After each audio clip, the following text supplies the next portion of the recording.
Okay, go ahead and get started. Can everybody see that okay? I wonder if we should turn off these lights in the front, maybe it might help.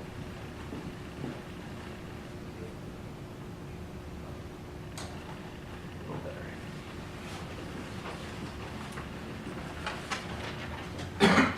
Excuse me. Okay, we get started. My name is Taylor Morgan. I'm with Count My Vote, and thankful you could be here with us today. We had another hearing here on Friday, but we had to move locations, and we didn't have enough time to provide adequate notice. So we wanted to hold another hearing today just in case, so that everybody had a chance to come. And again, all the video footage will be available for the public online on the Lieutenant Governor's website and of course on our YouTube channel. And the camera is going. Just as a reminder, the video is public and we'll have a period for public consumption. What we'll do is we'll go through this slide deck. We have about 10, 12 slides that we'll talk about the mechanics of the new process under the new initiative language. And happy to answer any questions as we go through that slide deck. But then if you have comments and opinions, we'd ask that you please save those until the public comment period at the end after the slide deck. Everybody will have a chance to get up and make a public comment on the record, and of course that will become part of the public record for the initiative. So we will go ahead and get started. And again, any questions about the process and mechanics or anything that I don't make clear about the initiative language, feel free to don't hesitate to ask. So Count My Vote is a nonpartisan effort to improve participation in Utah elections. I'll talk a little bit more about the timeline of Count My Vote in a minute here. But Count My Vote is a nonprofit Utah corporation. Our legal sponsors for the initiative, we have 5 legal sponsors per Utah law, bipartisan group of sponsors. Former Governor Michael Levitt, former First Lady Norma Matheson, Sully County Mayor Ben McAdams, Gil Miller, and Rich McKeon are those 5 legal sponsors. So the timeline of Count My Vote is, we can talk a little bit about this and why we're here today. Count My Vote originally did an initiative in 2013, and initially the language in that initiative was very similar to this new initiative, calling for a direct primary process. We went forward with the initiative. We had collected about 105,000 signatures statewide on that initiative when we worked out a compromise with the legislature known as SB 54. And SB 54, as you may know, provides 2 ways to get on the primary election ballot, either through the caucus convention system or through gathering signatures. And those 2 methods put a candidate on a party's primary election ballot. Me personally and as a group, we actually really like SB 54.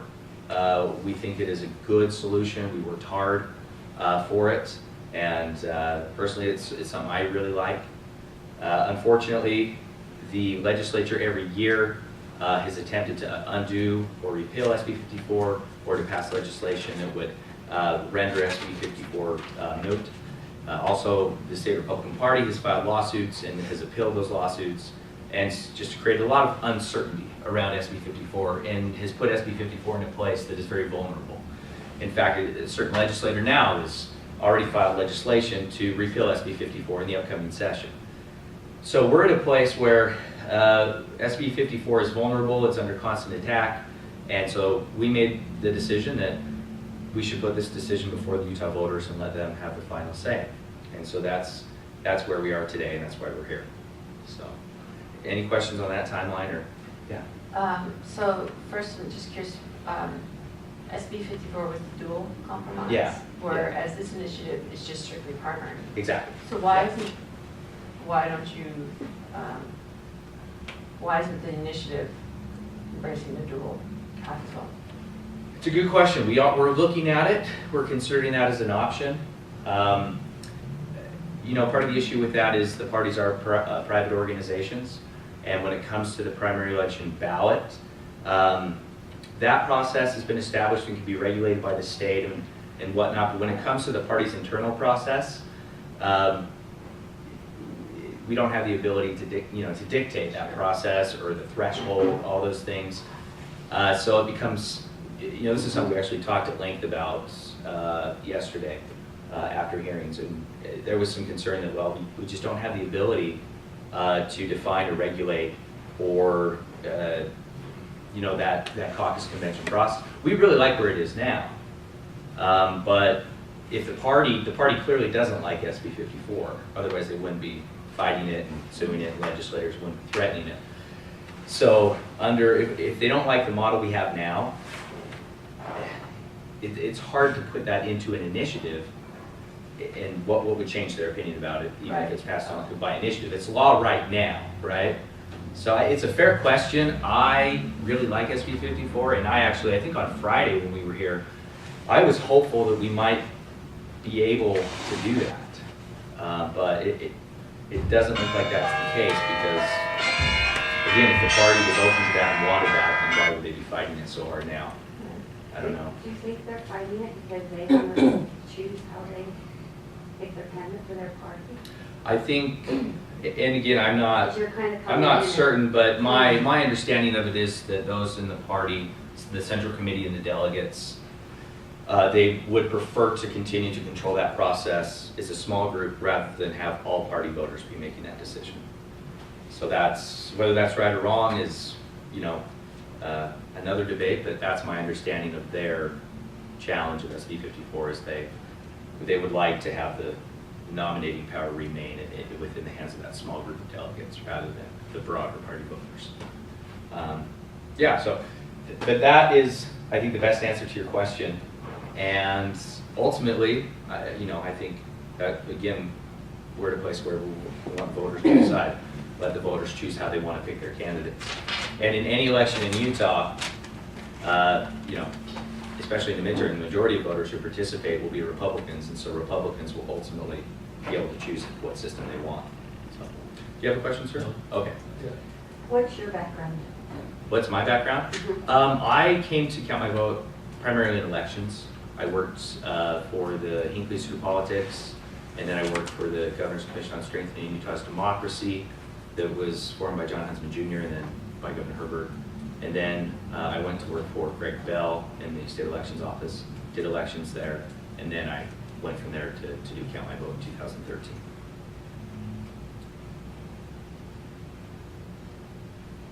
Okay, so these are the arguments in favor of a direct primary election.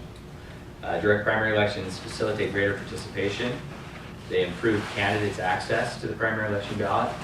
They preserve the power of political party members to select their nominees. They give all party voters a voice in selecting those nominees. They reduce the potential for fraud and election irregularities, and they remove systematic obstacles to participation. So here's a diagram, a flow chart of how the direct primary process would look under the new initiative language. The caucus convention system is a private organization. That's something the parties will always be able to do. Utah's neighbor states, all of our surrounding states, hold direct primary elections, and in those states, political parties still have caucuses and conventions for various important functions, such as endorsing a primary election candidate.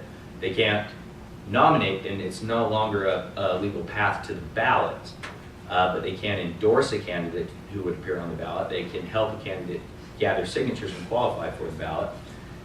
They can pass party platform reform or changes or updates. They can do all kinds of important things through that process. But again, no longer a path to the primary election ballot. So the path to the primary election ballot under our language would be by through nominating signatures equal to 1% of the registered party voters in the jurisdiction that a candidate is seeking to represent. Does that make sense? Right? So unaffiliated voters cannot sign to nominate a party candidate. Under the original version of SB 54, they could, but that was struck by the federal court as being unconstitutional because it forced an association upon a political party. And so that was struck, so that is no longer the case. And so under this new language, only party voters can sign to nominate a candidate for their party. Yeah? So I hear one of the criticisms of this is that you know, if a member, if the party should be able to choose their candidates. This is allowing the party to choose their candidate. I don't understand the criticism of folks who believe that isn't the case. It still supports that. So it's not count my vote coming in and saying we're choosing or helping you choose the nominee. Other people a way to get in to their system. But they're all, let's say it's the Republican Party, they're all registered Republicans. So. Yeah, so the difference is I don't we're understand that They extending, can reaffiliate too. the difference is we're extending the choice to all registered party voters in that party. But then you're supporting a litmus test for what it means to be a Republican. If you don't, well, I think so. If you don't like people going up and saying, I'm a Republican, let me be part of this process, identify as a Republican, but you're saying, no, actually, it's delegates and we have to look at you and decide whether or not you're really a Republican in order to choose. I mean, Well, you have a party platform and you look at your candidates. okay, I'm sorry, I just digress. I No, don't it's- understand yeah. that criticism. That, I think, I think that's a good question. It's kind of the crux of, I think, the criticism. Okay. And I would say that, a concern that I've heard that, you may address, and I certainly don't want to put words in your mouth, and you'll have a chance to make the comment and share the opinion. I think there's some concern that anybody can affiliate with the party. Okay. And that's a concern, is that, there's no controls in place on that party affiliation. So any voter can register as a member of any party. That's open right now. And at the same time, any candidate under statute has to meet certain qualifications under the Constitution and under statute. But they can also a candidate can affiliate to run with any party at that level. And so I think, I'll let you all address any concerns you have about that, because I don't fully, I don't want to speak for you. I will say that that is how it is right now, and that is actually how it has been in statute for many years, and we don't change that at all. We don't touch the requirements or timelines or anything to do with the voter's ability to affiliate with the party. We just simply don't touch that. I mean, personally, my sense is the more people in my party, the better chance my candidates have to win. So that's my personal, that's where I come from, but I know not everyone agrees with that. Yes, sir. So is it possible to affiliate as a Republican for the primary and change your affiliation by the? It already election? is. It already is. Already is. It's been that way for decades. Okay. And we don't touch that, we don't change that. Yeah. Okay, so 1% is the number. The 1% of the voters, registered party voters in that jurisdiction, sign to nominate a candidate. That candidate would then qualify for that party's primary election ballot. On the party primary, this is an important distinction in the new language. We deal with what could be called a plurality, and that is that we could have a number of candidates on the party primary, kind of as we saw in the 3rd District congressional elections in the Republican primary. We had 3 candidates on that ballot. Under this new language, we implement a provision that if no one candidate in that primary receives 35% or more, then the top 2 vote getters advance to an automatic runoff election that'll be conducted by mail. And so that way, in that runoff election, whoever wins a majority of the votes in that runoff election would then become the party's nominee and advance to the general election ballot. If a candidate receives, say, 36% in that primary election, they would become the party's nominee. There would not be a runoff.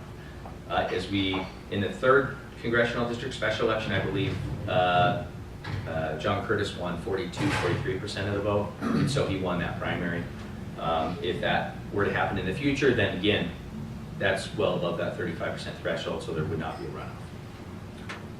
Any questions on that flow chart on the framework? Yeah. Can I just compare how it's done in the Republican caucus system now? It's someone with 35%, possibly with multiple candidates would also I run in think terms of delegates voting? it varies by county, actually. Okay. I'm not I certain. At the state level, my They have to understanding be is much over 50. you have to win 60% at convention to avoid a primary. 60% of the delegate vote, at least on the state level. Yeah. So I think, I don't remember what the vote totals were in the 3rd district nomination process, but I think Utah County may have a different threshold, but I'm not sure. Yeah. Okay, so a couple key points. Our language would implement a direct primary election, not an open or a blanket primary election. The difference there is in California, they have a blanket primary or a jungle primary. And in that kind of primary, party affiliation, the primaries are not held within the parties. Essentially, there's one primary election ballot, and everyone gets to vote on that primary election ballot.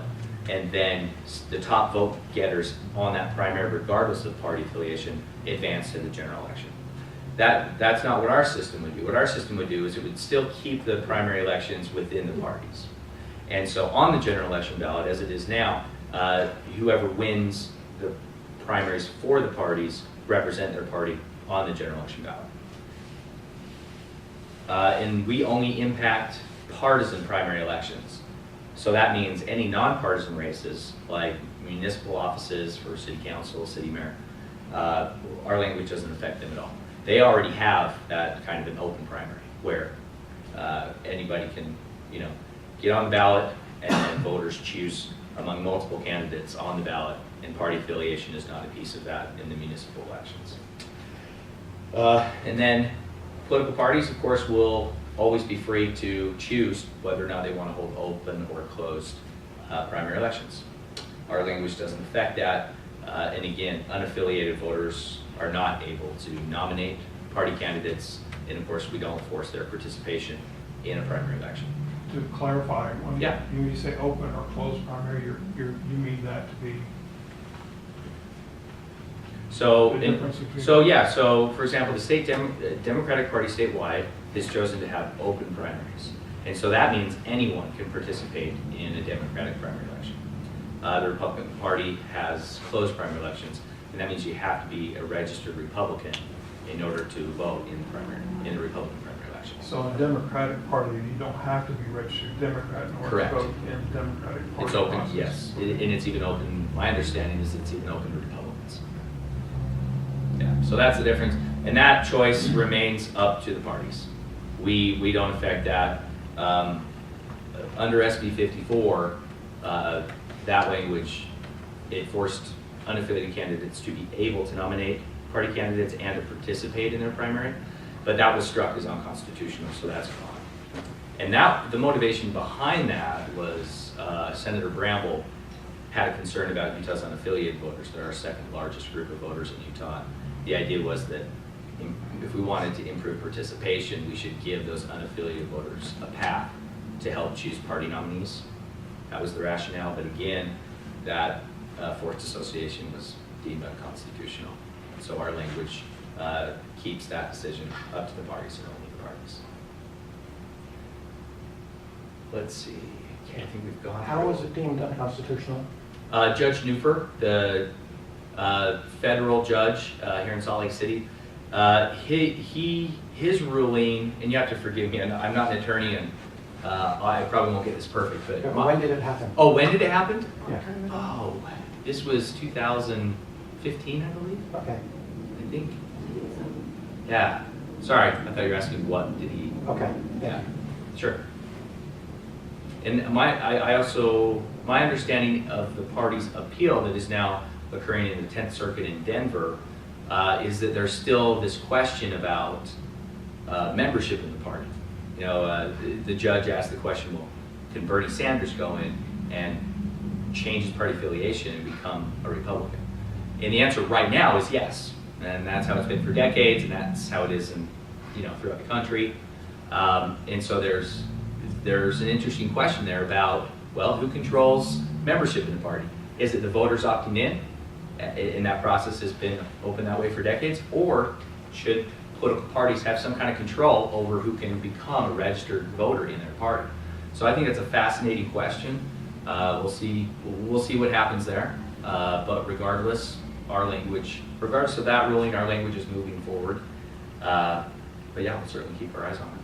So, let's see. I think we've hit all of these key points. Okay, so to talk about the 1% threshold, the thinking behind that 1% threshold there is that we think there needs to be some kind of a seriousness test in terms of a candidate having to demonstrate they have a sufficiently broad level of support among their fellow registered party voters. But at the same time, we don't want to create too high of a barrier that would become prohibitive for anyone to get on the ballot. I think one of the common criticisms we hear is that Count My Vote favors big money candidates. I think one of the weaknesses of SB 54 is that it has very, very high signature thresholds. And so we've seen candidates hiring companies to go get signatures for them to qualify for the ballot. So we wanted, in this new language, we wanted to address that by lowering the threshold so that while a candidate would have to show broad support, they wouldn't necessarily have to pay to hire to get people to get signatures. It's something they could realistically do themselves. So it's just not too high of a barrier for anyone to get on the ballot. That 1% threshold is even to, among all political parties in Utah. We have, I think, 5 registered political parties right now, and that 1% threshold would apply to all of them. Another big change in this new language is we allow party voters to nominate more than one candidate in any given race. Under SB 54, a voter can only sign to nominate one candidate in any race. So we remove that so that, again, we think more candidates reaching out to more voters for support, resulting in more candidates and more choices and more options on the primary election ballot for the voters. We think that's a good thing. We think that will increase engagement and increase voter participation. So, yes, sir. The slides are on the website, right? Yes, yeah. That. I won't take any pictures. Oh yeah, you can download the whole thing as a PDF if you want. Okay. And then convert it to JPEGs. Okay, at the Count My Vote website. It's there right now. Okay. Yeah, public hearing presentation is right there on our homepage. Yep. Okay, so here's some examples of that 1% threshold applied statewide. If I'm a Republican candidate and I want to run for U.S. Senate or for governor, treasurer, attorney general, or auditor, I would need to go get signatures from 6,514 registered Republicans statewide. If I'm a Democratic candidate running for the same kind of office, I would need to go get 1,595 Democrats to sign to nominate me as their candidate. So here are some other signature, some samples for various races around the state and what those numbers could look like. We did the statewide numbers, the 4th Congressional District that has Salt Lake County, Utah County, Juab County, and Sanpete counties in it. A Republican Party candidate would need to get 1,438 signatures, and a Democratic candidate would need to get 464. Senate 16 here in Utah County, a Republican would need to get 215 signatures, and a Democrat would need to get 27 signatures. So let's see, and then Utah County, county-wide, a Republican candidate running for, say, county, does Utah County have a commissioner or a mayor? Has commissioners. Commissioner, 3 commissioners, okay. So if I'm running for county commissioner and I'm a Republican, I would need to get 1,437. If I'm a Democrat, I would need to get 152. And we have a couple House districts in there. There is, you may notice that if you add the total number of Republicans and Democrats together, they don't equal registered voters. And that's because, again, unaffiliated voters are our largest group of voters, second largest group of voters statewide. And so those folks are not, they're taken out of that equation in terms of partisan primary nomination. So, any questions at all on the thresholds? So I can go, I want you to be on the ticket, and I can sign for multiple candidates just to Yeah. get them on there. Yeah, you can. Yeah. I will say the voter database is available to any candidate through the county clerk's offices and through the lieutenant governor's office. And so a candidate could use that list of voters in their jurisdiction by affiliation to find potential voters to nominate them. Another thing that is potentially down the road as an improvement, or, well, this is up to opinion, so this is my personal opinion. In 2013, the Lieutenant Governor's Office testified that they could do candidate nomination signatures online on the vote.utah.gov website, and they had the tools and the ability to do that securely, just like we register to vote and everything online now. So that is interesting. I personally like the idea of maybe raising the threshold a little bit, but then allowing voters, instead of being pressured in the moment to sign to nominate a candidate, they could go online, they could see all the candidates that are eligible to nominate. They could, read their bio, go to their website, they could do a little research there, and then just right online, they could nominate candidates there. I think that's an option down the road that, that could be interesting. So it's something that I personally think would be a good option. But right now, that's not part of our language. Okay, let's see. Just reiterating again, the parties, of course, will be free to hold their caucuses and conventions as they wish. It would just no longer be a path to the party ballot, and there's all kinds of important party business that can be done there. It could be a great venue for a candidate to gather signatures, of course, and for a party to support its, say, endorsed candidate among all party candidates. Okay, here's our fiscal impact statement, and I will update the link on our homepage so that it goes right there, but this is also available online. So the Governor's Office of Management and Budget determined that our language, because what we do, we create that runoff election, that by-mail runoff election, and the state has estimated that it costs statewide, including all the county clerks throughout the state, to administer any regular election cycle, whether it's a statewide primary or a general election. It costs them about $2.9 million to run an election in every county statewide. And so because our language provides for that runoff election, that runoff by-mail election, in the event that every primary election statewide had to go to a runoff election, then we would essentially require an entire statewide election cycle, which would cost $2.9 million. And so that's the basis of this estimate. It could cost up to that $3.35 million every 2 years, including the cost for runoff elections, which is that $2.9 million, the big price tag. And then the other amounts are additional primary election administration and machines or mailing, and then signature verification. All those signatures by voters to nominate candidates, they're verified at the county level and at the lieutenant governor's level. And so there's a cost associated with reviewing those signatures, making sure the signature matches up with the voter's signature on file. That all, of course, has an administrative cost, which is $50,000. And then an additional one-time cost of $30,000 to provide information about our initiative in statewide newspapers in the voter information pamphlet, if we qualify for the 2018 election ballot. So that's the fiscal note. Any questions at all about that? Yeah. Well, and so does it set like dates for when primaries would occur? Yeah. And then so, I mean, that's no longer controlled then by the party, it's just, this is when primaries are gonna control, and then Yeah. 4 months later we get the general? Yeah, and that's actually how it is now, and how it has been. Within the same In the year? past, yeah. What we did, we just had to adjust the election dates. We moved the candidate filing period up to October 1st, and then the deadline to file the run for office is March 1st. Okay. And so within those deadlines, we were able to account for that runoff election cycle Okay. and meeting all required state and federal election deadlines. There's all kinds of deadlines that come into play with an election, especially a by-mail election. We need to get ballots to overseas and military voters in time.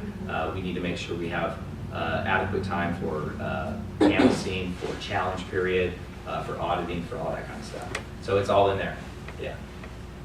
Now, of course, they do say candidate and voter behavior may change these estimates. And that's because we likely won't need to have a runoff election in every primary election statewide. However, they have to prepare budget-wise for that, I wouldn't say worst case scenario, but I would say worst case maybe financially. The most expensive case scenario, they would have to prepare and budget for that. Okay, so that is the end of the slides.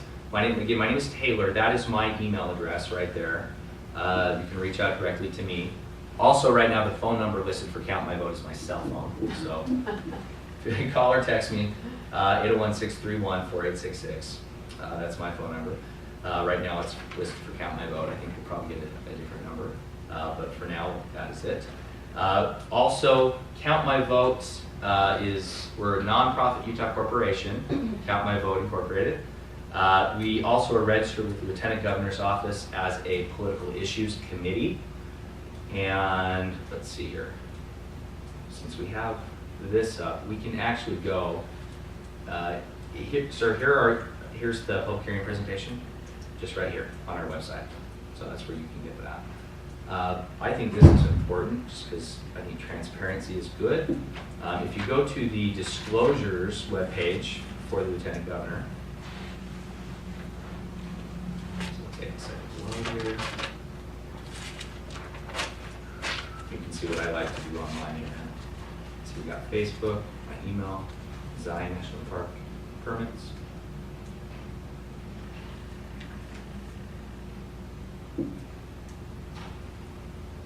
Okay, so disclosures.utah.gov is the state disclosure website. And if you want to see all of our disclosures, we filed a disclosure last week. We're required to do that 3 days before hearings. You can just go right here to public search. And then our pick is Count My Vote. Right here.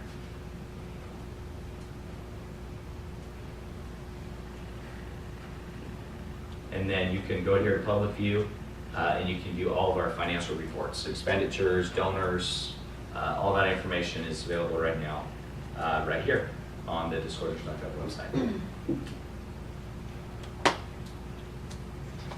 Okay. So then, with that, any questions at all about the mechanics or the process, the language, before we go to comment period? Okay. All right. Okay, well, thanks for coming, everybody. I think what we'll do is we have a smaller group, so we'll open it up for public comment for 3 minutes each. And I'll step back here and just have a timer on my phone. When you're down to 1 minute, I'll just hold my finger up like that.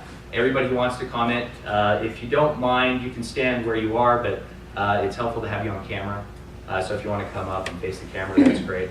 So please state your name and where you're from. That information is Where's the camera? right there, right behind you. Oh, okay. Yeah, so wherever you'd like to stand is fine, just please try to face the camera. So we'll go ahead and get started now. Are you ready? Yes, sir, go ahead, it's rolling. I'm Phil Snellgrove from Orem Precinct 46. Now, Taylor, you said that the problem with the caucus system is that candidates are selected by a small group of delegates. You might as well argue that our legislature is somewhat defective because they are selected by a small group of delegates, or that the Congress is not legitimate. These delegates are selected by the voters in their respective districts, and they then go to a convention where their vote is heard.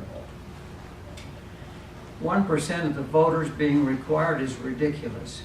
For example, for an initiative petition, which was run by a number of individuals who did not like the bus rapid transit, 14,000 signatures were raised, and yet that was not sufficient to overturn the government action. I might cite an example where initiative has proven to be defective. Years ago, our legislature passed a voucher provision. The UEA and the National Education Association then raised $75 million to persuade the electorate that they should reverse that decision. And so money changed the program. Now you say this would not eliminate the caucus system. The example in the 3rd District recently is an example of how the caucus system was eliminated. The caucus designated a candidate, John Curtis secured petitions, and went around the end to secure the nomination as the Republican candidate for the Congress. Now, final comment. Count My Vote, which I think of as Buy My Vote, spent $1.1 million, nonprofit, in the original initiative.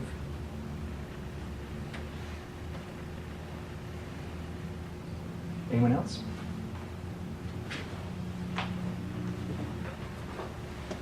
I'm Tom Sagovich from Spanish Fork. I'm a precinct chair. I've lived in Utah for 11 years after I retired from the Marine Corps. I didn't know about the caucus process until someone had a little 4x6 piece of paper dangling from my doorknob. And very surprised by that. It took a couple of years and I got involved after that.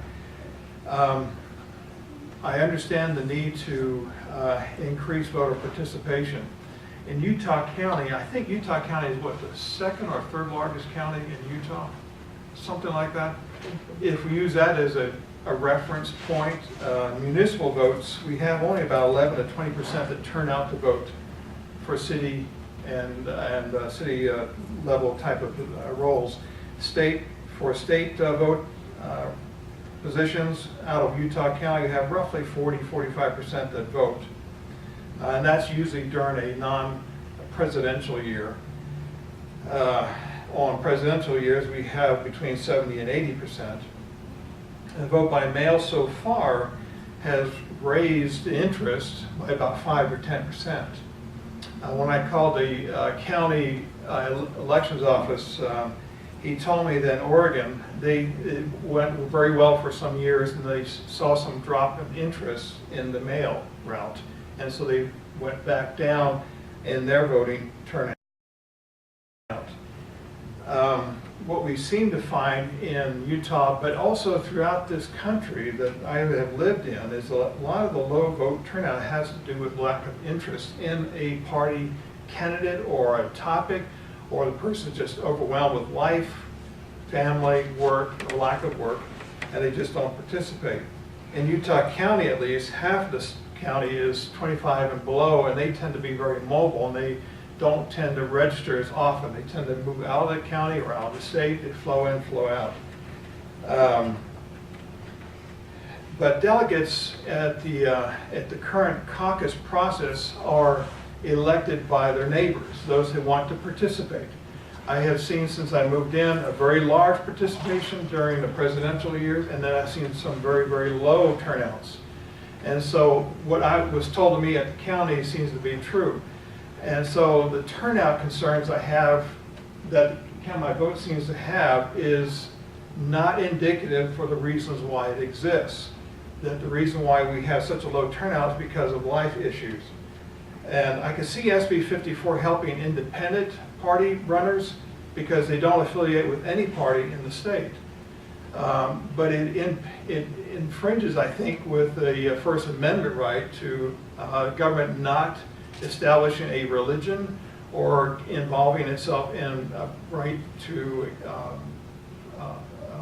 express an opinion or to freely assemble. So I see that as it interferes with that, and so I'm surprised that SB 54 even got the first run around. So that's my concern about it. Thank you.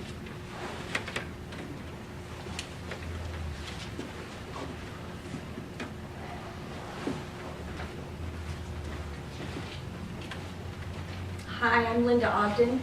I am in Provo Precinct 13.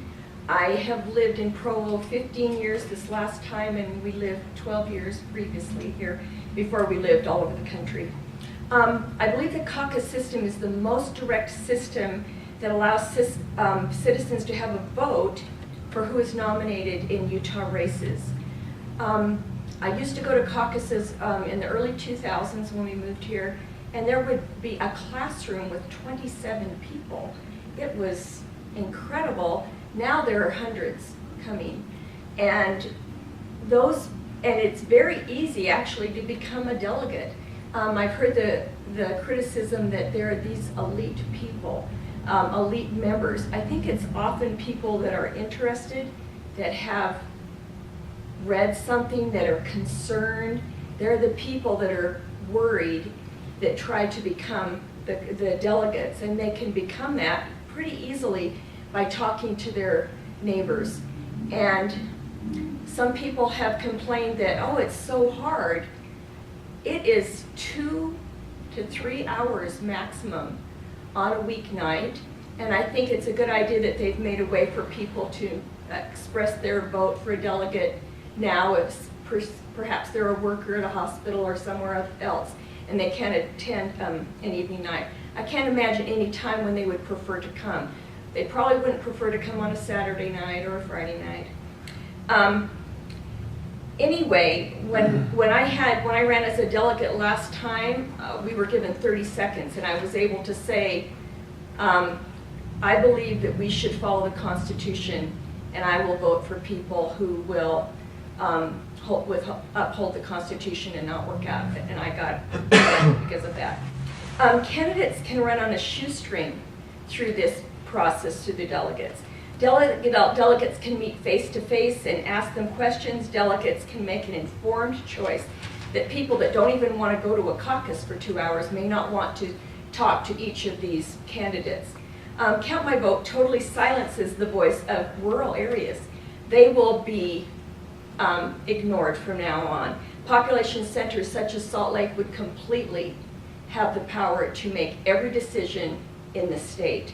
Candidates won't need to visit those rural areas if they no longer have to talk to the delegates who have an equal vote, whether they live in Grant County or Utah County or Salt Lake County.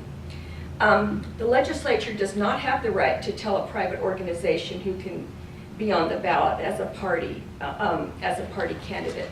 The candidates are accountable to the people more directly through the caucus system. Without the caucus system, the candidates do not have to face individuals. And that's what has happened at the state convention. They don't like to be there because Orrin Hatch can ignore what you say when you call him up or send him an email. But when he goes to the convention, he gets a tepid response or a boo. That's part of my information. Thank you. Sure. Hi, my name's Samantha Finch. I support Count My Vote, mostly because I've been, until recently, an unaffiliated voter. I tend not to be too thrilled with political parties. I think a lot of younger generation are turning away from political parties, particularly with seeing the state of politics today in America, particularly what happened at our federal level. I like the idea of taking out middlemen in between a voter and the candidate. And to me, a convention system, caucus convention, is about putting middlemen with possibly litmus tests about what it means to be a Republican or Democrat, and sort of takes away the moderating voice of just general people out there in the public who self-identify with the party and then want to have a voice in that party. And I've heard bad stories of people going to conventions and delegates not even telling them how they're going to vote. And not feeling that their voice is heard. So why not increase to the extent that we can every step, every incremental step in having more voters involved in political parties and getting middlemen out of the way and being able to choose their candidates. I think that's good for democracy, and it'll encourage people, younger people like myself, to be involved in politics. Also, one other comment, I am a little concerned about this 35% threshold. I am a big supporter of ranked choice voting. If you don't know what that is, you should learn about it. It's about making sure that people, the candidates who come out of a party, have more than a majority, which is over 50%. Ranked choice voting is growing in popularity across the country, and I believe it has bipartisan support here in Utah. It would be great if you could add a provision to that initiative that says if ranked choice voting is adopted in general elections, we'll have that for primary, because that way we can have more of a voice and know that people have more of a voice that's going into the candidate that's being chosen, and not just have a smaller threshold of only 35%. So count my vote is a great thing. Thank you. Thank you. If you don't mind, we've heard about ranked choice voting, I think every single hearing. And so it's something that we had talked to county clerks and lieutenant governor's office about it previously, but we're revisiting that before we absolutely finalize the language. We have an opportunity here. We have our language in. We have been working with a couple county clerks to make a few technical fixes to that over the course of the last few days in these hearings. And so we'll be sending in updated language with those fixes after these hearings.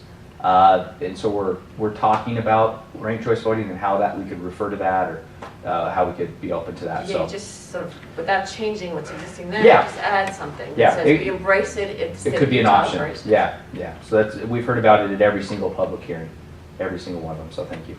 Okay, we'll move on. Next comment. I agree with you on ranked choice voting. I think that would solve a lot of problems. Trump did not get 50% in many places, and John Curtis did not get 50%. And without ranked choice voting, you have the danger of somebody who knows he can only get 40% running because he knows that the opposition is going to be divided up. And so to really have our voice count, we need to have ranked choice voting. The problem with Count My Vote is that it doesn't get rid of the middleman. It transfers the middleman. The middleman becomes the media. And you have this 1% signature requirement, which is designed to be something that's within reach of any candidate, but that's not where the real cost is. The real cost is, how does one person, one candidate, reach 1 million voters on a statewide race? They can't do it. They can't shake their hands. They can't accept their questions. It ends up being a media circus. And the media loves Count My Vote for 2 reasons. Number one, they get the money. They get the advertising. When it's election time, media profits go sky high. The second reason is they get the editorial influence. They can write who they support, and they're not shy about who they endorse. And not only that, but they can say to this candidate over here was less than 5% or 8% or whatever their margin is that they've created, which is not law, that they're not going to be admitted to a debate. And so we don't even get to hear them. So what about counting the voice of the candidates who may have good ideas but don't have a lot of money behind them? The media ends up with a lot of money and a lot of influence. They become the effective collective body of delegates, all of them. And they were not elected. We are the best run state for a reason, and that's because we're doing things differently. And as far as I know, Utah's the last state that's electing people the way that we are, precisely the way that we are. There might be some that do something similar.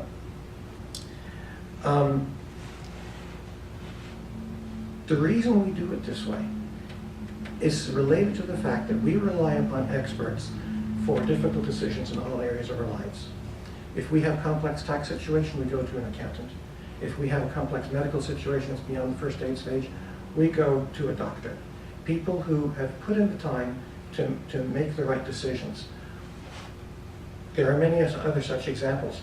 We send our children to school to be educated by teachers who have received degrees in education and know how it's done.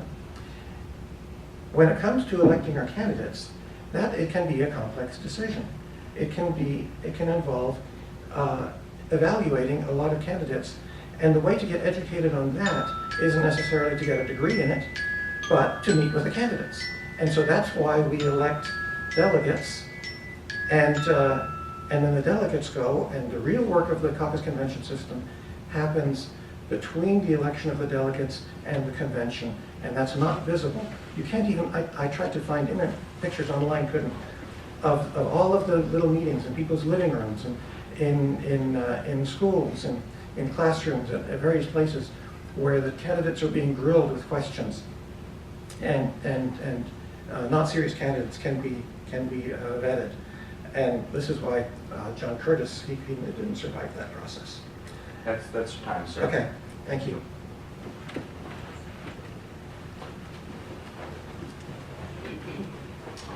My name is Claude Richards. I'm from Orem 6, and I have actually run in 5 elections, been successful twice and unsuccessful 3 times. And so I spent a lot of time talking to the delegates in the caucus convention system. And I understand that there are 2 kinds of voters. There are informed voters and there are uninformed voters. So what happens basically is the Count My Vote moves that whole thing towards the volume of the uninformed voters. And lets them just, because what they'll do is they'll look at the biggest signs and the flashiest cards, and they'll make that vote based on that. So it becomes a money-driven thing. What I'm upset about is that I went through the process of being a delegate. I've been to the conventions, I've talked to the candidates of the whole thing, spent all that time vetting the candidates, and now I, as a Republican candidate, don't have a Republican on the ballot for the congressional district. I've got 2 Democrats. I've got a Democrat in the Republican Party, and I've got a Democrat in the Democratic Party. So I have totally shut out. The caucus convention system filtered for that. The people who cared took the time to find out that John Curtis was basically a Democrat. He gets the nomination by the Count My Vote system, plasters conservative on his card, and everybody that's a non-informed voter thinks that that's great, and so they voted in. So that's my concern. I think that there is a value in the caucus convention system that has been totally circumvented by the Count My Vote. It becomes a money thing, partly the issue of the media running it. So there you have it. Thank you.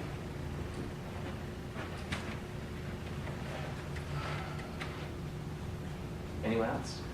I think everybody spoke, didn't they? I spoke last time. You can speak again if you like. It's a new hearing, so Okay, you have a fresh I'll 3 minutes if you'd stand like. up, But I Yeah. was here on Friday. I'm from Illinois. You're Kathy, yeah. I'm Kathy Young from Orem 35. I've been a precinct chair for 8 years. When I came to Utah from Illinois, I grew up in the Chicago area. I didn't know about this until maybe about 10 years ago. And I was so excited that we, the people, could have a voice. We could be involved. And so I got involved, and I've loved it, and I learned so much. When we did our last special convention for the 3rd District, the spot that Jason Chaffetz had, I spent like 12 hours that week just vetting the candidates. You know, and I don't think the average citizen would do that. It took a lot of time. I went to all the debates, I went to all the meet and greets. I called candidates on the phone. I've got all my representatives in my phone. Are we going to be able to have that when we just have a, free-for-all? They're not going to get vetted. The person, honestly, with the most money is going to win, because they're not going to have time to go door to door. They're going to get the advertising. They're going to get the flashy flyers. They're going to be our candidates. And just an average, really good candidate that doesn't have the money, we're not going to get those anymore. We're going to get the people with the money. Now, I just wanted to read to you, my friend copied off their information, who was funding Count My Vote. I thought you might be interested. The Hatch Election Committee has put $50,000 into this. Mike Levitt has put $25,000. $25,000. The Levitt Group has put $25,000 in. The Romneys, they put money into it. Huntsman, $100,000. Mark Miller, $25,000. Gail Miller, $25,000. Eccles, $30,000. I hear they will put more. All kinds of Kim Gardner, $25,000. Boyer, who's a contractor, they put money in. Bruce Bastian, the Sandy Chamber of Commerce, $49,000. This concerns me that the wealthy will have control over our candidates by putting all this money in. They have skin in the game, and how can me, as an average citizen, fight that? How can I fight that? So they're coming in with all this money, changing our process that has worked beautifully. It's not perfect. You could come with ideas and we could tweak it. It's not perfect, but it's sure a neat grassroots way to go to elect our candidates. And I feel like Utah is a great managed and run state, and we send wonderful representatives to Congress. So that's my 2 cents.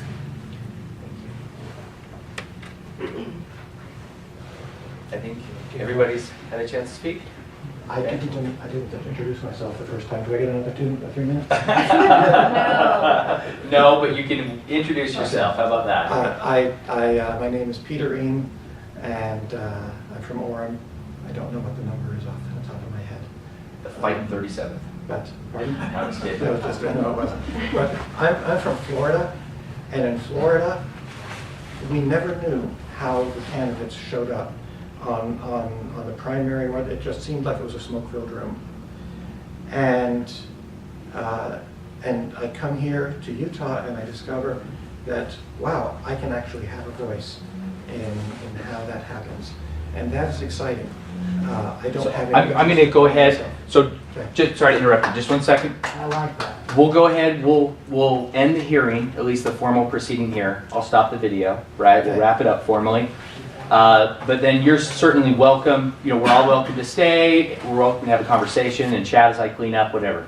But just for the terms of the formal video, we'll go ahead and end the hearing here. Okay. Okay.